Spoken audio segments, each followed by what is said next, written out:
Dito naman po tayo sa kawalan ng requisites. Kuya Mark, ano pong mangyayari sa kasal pag absent po ang isa po or marami doon sa mga requisites na inyo pong binanggit? Yung mga legal capacity, for example, essential requirement, wala.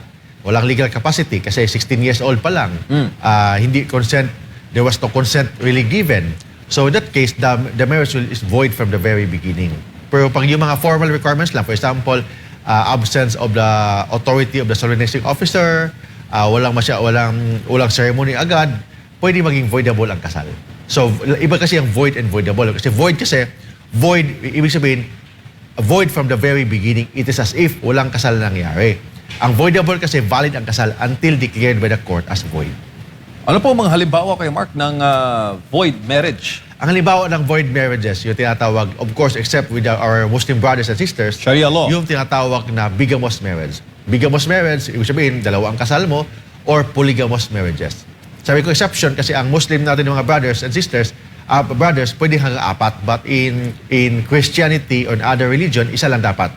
So, pag for example, Christian ka, then dalawa ang kinakasalan mo, tatlong pinakasalan mo, that is already bigamous marriage. Ang second, third marriages mo, maging void.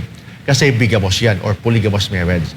And pangalawa, yung tinatawag na nagpakasal ka ng underage, 16 years old, 15 years old, 17 years old, so pwedeng maging void ang kasal. Third, yung tinatawag na absence of marriage license. So wala kang lisensya. And pang-apat, yung pinakasalan mo ang kapatid mo, pinakasalan mo ang first cousin mo, incestuous marriage ang tawag doon, so void ang kasal from the very beginning. Paano naman Kuya Mark kung incestuous marriage pero nalaman mo, kasal na kayo? Void pa rin ang kasal. Void pa rin yan, but kailangan pa rin i-declare sa court na void ang kasal. Hindi pwede na pag-usapan ang void to kasi magpinsan pala tayo, first cousin pala tayo. Hindi. Kailangan pa rin ng judicial declaration declaring the marriage void. Of course.